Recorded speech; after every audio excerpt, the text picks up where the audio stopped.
Hello नमस्कार। आप देख रहे हैं न्यूज़ तड़का। आज हम आपको ऐसे शख्स से मिलाने जा रहे हैं जो हमारे उत्तर प्रदेश उत्तराखंड जब एक हुआ करता था उस समय के जो 3 बार के मुख्यमंत्री थे डॉक्टर चंद्रभानु गुप्ता जी के पोते आज उनका एक इंटरव्यू करा रहे हैं। अभी हम लोग चल रहे थे मोदी जी के गंगा एक्सप्रेसवे पे, और अब हम लोग जो है गाजियाबाद के लिए टर्न हो गए हैं। और ये बहुत ही पहुंचे हुए व्यक्ति हैं, बहुत ही सज्जन सरल स्वभाव के, और आज की डेट में वो अपना कारोबार करते हैं। आज उनसे मैंने कहा कि कुछ बताइए, पॉलिटिक्स में ना हो के आप अपने कारोबार में लगे हुए हैं, ऐसा क्यों? तो आज ये हैं अभिषेक गुप्ता जी मेरे साथ।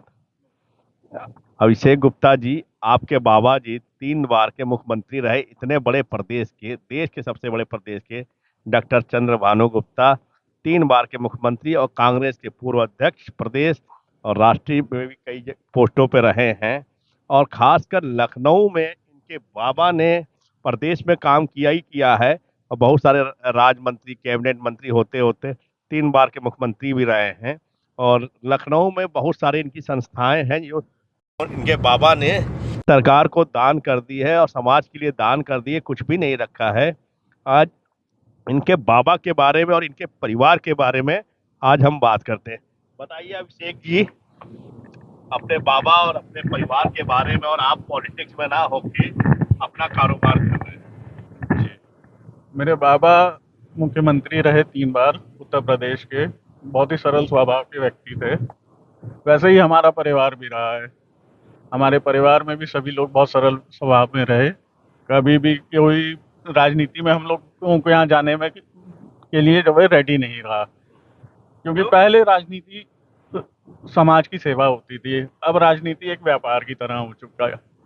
तो हम लोगों के परिवार वाला कोई भी नहीं चाहता था कि हम लोग राजनीति में जाएं या इस तरह का कुछ करें। तो हम लोग अपना व्यापार कर रहे हैं, अपना जीवन उसी से कर रहे हैं। बाकी जो हम लोगों से बन पड़ता है समाज के लिए वो करते हैं। जैसे किसी की कोई ज़रूरत है, किसी को कैसे भी मदद कर पाएँ, जो हमारे हम लोग जितना सक्षम है उतनी मदद करते हैं परिवार आज की डेट में। तो राजनीति में रह के भी तो सेवा किया जा सकता था। राजनीति में हमारे माता पिताजी नहीं चाहते थे कि मैं कभी राजनीति में जाऊं। पिताजी मेरे बहुत सरल स्वभाव के थे, डॉक्टर थे, मेरी माताजी टीचर थी। तो दोनों ही नहीं चाहते थे कि हम लोग राजनीति में कभी जाएं। तो राजनीति का आज बहुत भ्रष्टाचार बहुत ज्यादा फैल चुका है क्या राजनीति जी में? जी, आज मुझे तो यही लगता है कि राजनीति में भ्रष्टाचार ज़्यादा है और जनसेवा कम है। क्योंकि मैं देख रहा हूँ कि आजकल जो कितने बड़े नेता हैं वो अपने बच्चों को स्थापित करना चाह रहे हैं, काम नाम अर्थ भेद के, चाहे कुछ भी हो। आजकल बताते हैं कि वो गरीबों के मसीहा हैं, पर उनके कारोबार देख लीजिए, इंटर कॉलेज, डिग्री कॉलेज और भी बहुत सारे व्यापार हैं जो राजनीति के माध्यम से वो कर रहे हैं और अपने आप को समाज में उच्च स्तर पर लाने पर स्थापित भी कर रहे हैं। तो आपके बाबा के नाम के बहुत सारे संस्थान भी है लखनऊ में, जी, तो उसमें आप लोग का रोल क्या है? हम लोग का उसमें कोई रोल नहीं है। पहले बाबा ने जो है एक ट्रस्ट बनाई थी, वो ट्रस्ट आज भी चल रही है, मोतीलाल मेमोरियल ट्रस्ट के नाम से। पहले कुछ परिवार के लोग उसमें मेंबर हुआ करते थे, फिर बाद में उस ट्रस्ट में भी कुछ मुश्किलें आई थी, उसके बाद वो कोर्ट में चली गई थी।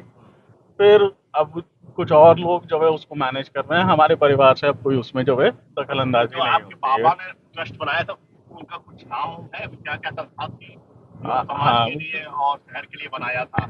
वहाँ चारबाग में आपका जो है रविंद्रालय है, बाल संग्रहालय है, बाल विद्या मंदिर स्कूल है।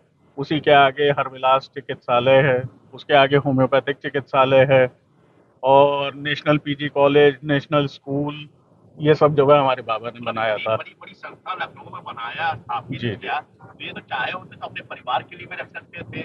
उस सम आज वो जी कि अरबों की संपत्ति, खरबों की संपत्ति उन्होंने समाज को दान कर दिया। आज के नेता है वो जो है गरीबों की संपत्ति हड़प ले रहे हैं। अपना तो देना छोड़िए, वो संपत्ति हड़प ले रहे हैं, विद्यालय खोल रहे हैं, हॉस्पिटल खोल रहे हैं, इंटर कॉलेज खोल रहे हैं, अपने परिवार को तो एक तरह से प्राइवेट सेवा दे रहे हैं और बन रहे हैं समाज के मसीहा।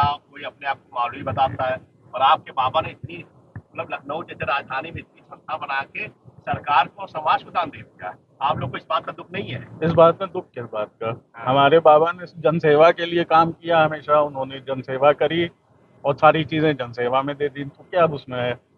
बाकी देखिए, हर आदमी अपने भाग्य के साथ पैदा होता है।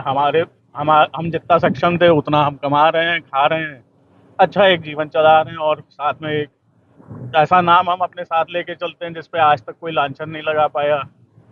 सन भानु गुप्ता जी के नाम से आज भी जो है उत्तर प्रदेश की राजनीति में इज्जत मिलती है हम लोग को। हाँ। तो ये तो आज के नेताओं को भी समझना चाहिए। मैं ऐसे शख्स की बात कर रहा हूँ जहाँ पे मतलब एक मुख्यमंत्री के पोते, वो भी 3 बार के मुख्यमंत्री, और भी उत्तर प्रदेश में बहुत सारे मंत्री पदों पर स्थापित रहे, कांग्रेस के प्रदेश अध्यक्ष तक रहे। और वो नेता ऐसे थे कि मतलब उन्होंने जो सिर्फ समाज की जनसेवा ही की, अपने परिवार के लिए, अपने घर के लिए उन्होंने कुछ भी नहीं रखा। और आज के नेता जो है, मैं देख रहा हूँ आज के नेता, वो अपने को स्थापित कर रहे हैं, साथ में अपने बच्चों को स्थापित कर रहे हैं, और समाज को कुछ दे नहीं रहे, समाज से सिर्फ ले रहे हैं। तो आज की राजनीति और पहले की राजनीति में एक चीज तो समझ में आ गया कि मतलब आज सेवा नहीं है, आज है परिवारवाद, भ्रष्टाचार। और जितना इस तरह से भी समाज जो गरीब पिछड़ा तबका जो भी है आर्थिक तौर पे या सामाजिक तौर पे, उसका उत्पीड़न। आज के नेताओं को डॉक्टर चंद्रभानु गुप्ता जी के जीवन से कुछ सीखना चाहिए कि समाज के साथ कैसा व्यवहार किया जाए, समाज के साथ ऐसा काम किया जाए, आने वाली पीढ़ी उनका नाम बड़े गर्व से ले सके। पर आज के नेता का अगर परिवार का नाम, अगर कोई भ्रष्टाचारी का नाम उनके नाती पोता या आने वाली पीढ़ी लेंगे तो उनको गाली पड़ेगी। हमारे देश में बहुत ऐसे नेता हैं जिनके नाम पे गाली निकलती है।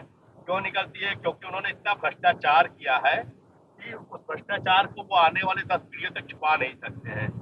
इसलिए मैं जितने भी नौजवान हैं, नौयुवक हैं, उनको यही बोलूंगा कि वो भ्रष्टाचार कम करें, ईमानदारी करें और जनसेवा करें, जिससे आने वाली पीढ़ी उनका नाम लेने में संकुचित ना हो, इज्जत से नाम ले। आज हमारे जो बीच में बैठे हुए हैं डॉक्टर चंद्रभानु गुप्ता के पोते हैं, जिनका पूरा लखनऊ बहुत ही सम्मान करता है। सम्मान करने का कारण भी है कि वो मुख्यमंत्री तो थे ही, एक बहुत बड़े दानवीर थे और जनसेवक थे, जिन्होंने लखनऊ को नेशनल पीजी कॉलेज, जो लखनऊ का टॉप कॉलेज है, लखनऊ का जो जहाँ पे आज हमारे पूरे उत्तर प्रदेश का कार्यक्रम होता है, बड़े से बड़ा रविंद्रालय जो 4 बाग रेलवे स्टेशन के सामने है, उसके बगल में बाल विद्या मंदिर है, जहाँ पे मतलब आज टॉप क्लास स्कूल में उसकी गिनती होती है लखनऊ के, जहाँ पे सीबीएसई बोर्ड द्वारा पढ़ाई होती है। वहाँ के बच्चे आईआईटी से लेके, एनआईटी से लेके, एनडीए से लेके आईएएस पीसीएस अलग अलग पोजीशन पे गए हुए हैं। आज हमारे बीच में जो है गरीबों के लिए जो होम्योपैथिक हॉस्पिटल है, मतलब बहुत सारे उन्होंने संस्था जो है लखनऊ को और लखनऊ के नागरिकों को यूं ही दान दे दिया, ना कि अपने परिवार को दिया। उनका परिवार आज बहुत ही साधारण जिंदगी जी रहा है और अपने स्तर पे आज भी समाज की सेवा कर रहा है।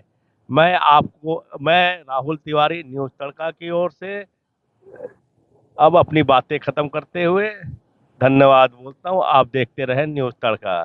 जय हिंद, जय भारत।